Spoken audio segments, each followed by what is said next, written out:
People spend more on their pet's vacation than their own. And it's still one of the hardest businesses to scale. But here is the major contradiction. No matter how lucrative it looks from the outside, scaling it, that is, turning it into a chain business, is one of the most difficult challenges out there. Opening a pet hotel might seem simple. A few luxury rooms, a couple of caretakers, and a daily fee. However, the financial engine behind the scenes of this business tells a completely different story. Today, we will analyze the hidden economics of building a pet hotel chain and the major pitfalls along the path to growth. On paper, a pet hotel business looks like a total cash cow. You lease a warehouse or commercial space, build out partitions, hire a few animal-loving employees, and charge a $70 a night per dog. Because people view their pets as family members, they rarely skip this expense. However, behind this simple math lie operational expenses, insurance risks, and capacity limits that quickly force business owners to face reality. The high profit margins that seem obvious at first glance melt away rapidly once real operations begin. The primary driving force behind this business is the humanization of pets. The pet humanization trend. Over the past decade, the pet industry has hit record figures. The new generation of pet owners don't view their animals as mere pets, but as their own children. The era of simple wire crates is over. Today's clients demand rooms with private TVs, webcams, custom bedding, bedtime stories, and gourmet treats for their dogs. This demand allows operators to command premium pricing. The pet hotel business relies on three primary revenue pillars. First is high-margin overnight boarding, where rates range between $50 and $120 per night per dog. Second is weekday daycare, generating recurring revenue at $30 to $50 a day per dog. Third is high upsell add-on services, bathing, grooming, specialized training, and pet taxi pick-up drop-off services. This combination ensures a steady cash flow for the business. Let's look at the annual figures for a single pet hotel location. A well-managed, medium-sized facility can pull in an annual gross revenue between $800,000 and $1.5 million. However, typically hover around 15% to 22%. That means after all operational expenses are paid, the owner's net income sits between $120,000 and $250,000. This margin heavily depends on how efficiently and fully the facility is utilized. The first major trap the business faces is capacity volatility. During New Year's, summer vacations, and holidays, demand is so overwhelming that you end up turning away hundreds of customers. Yet, on a random Tuesday evening in November, 70% of your rooms remain empty. Fixed costs, rent, utilities, and core staff salaries must be paid at the exact same rate every single day. High holiday profits frequently go toward covering off season losses. Opening a pet hotel isn't just about leasing a space and putting up fencing. Initial capital expenditure CapEx can range from $500,000 to $1.5 million. The largest cost items are specialized ventilation and HVAC systems, essential for preventing odors and disease outbreaks. Additionally, acoustic soundproofing is required to avoid disturbing neighbors, along with antimicrobial synthetic turf, canine turf, and industrial-grade drainage systems for daily sanitation. Finding a location for this business is a true legal battle.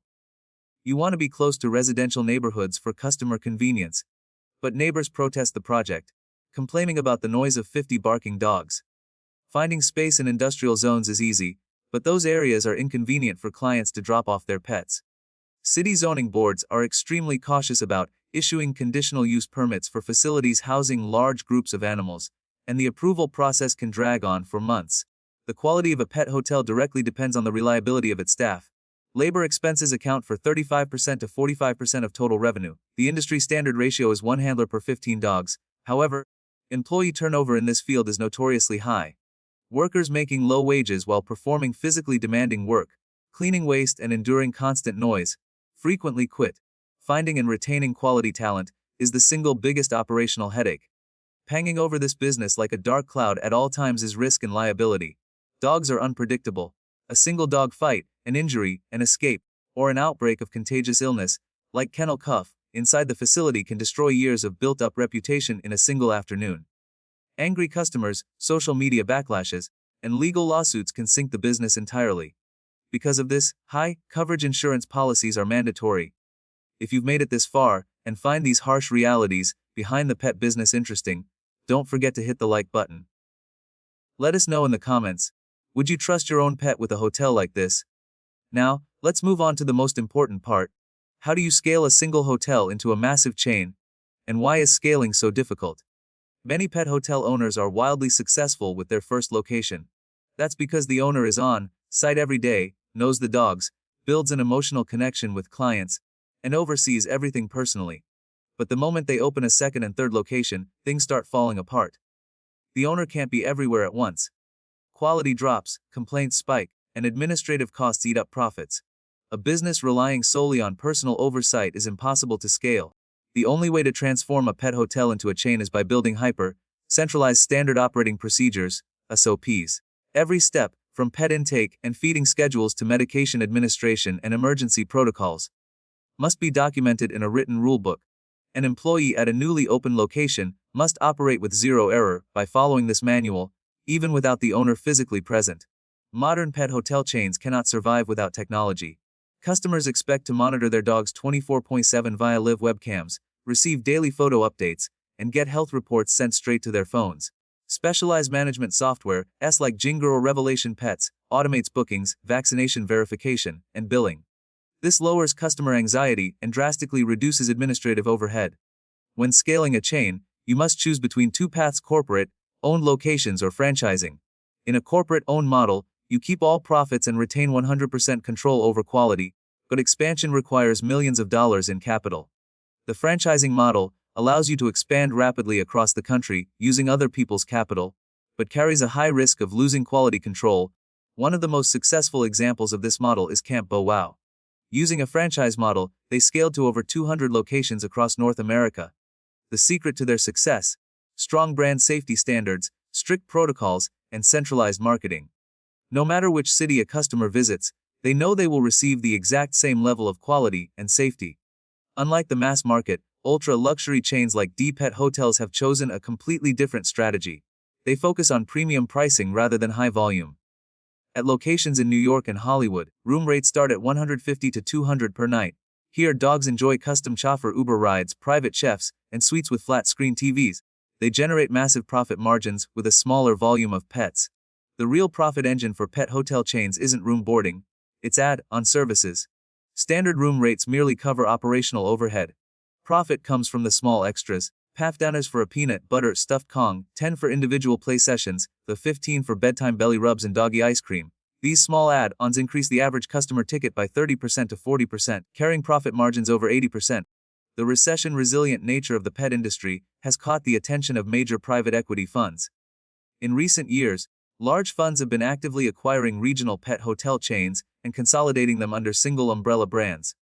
By achieving economies of scale, they cut overhead costs, boost valuations, and exit at significantly higher multiples a few years later. Acquiring new customers is expensive, but retaining existing ones is cheap. Successful chains create emotional lock-in.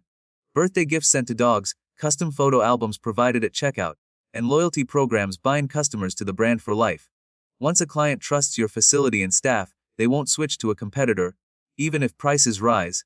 Building a pet hotel chain also means fighting a silent war over customer acquisition. Local SEO, Google Maps rankings, and Instagram-worthy suites are no longer optional.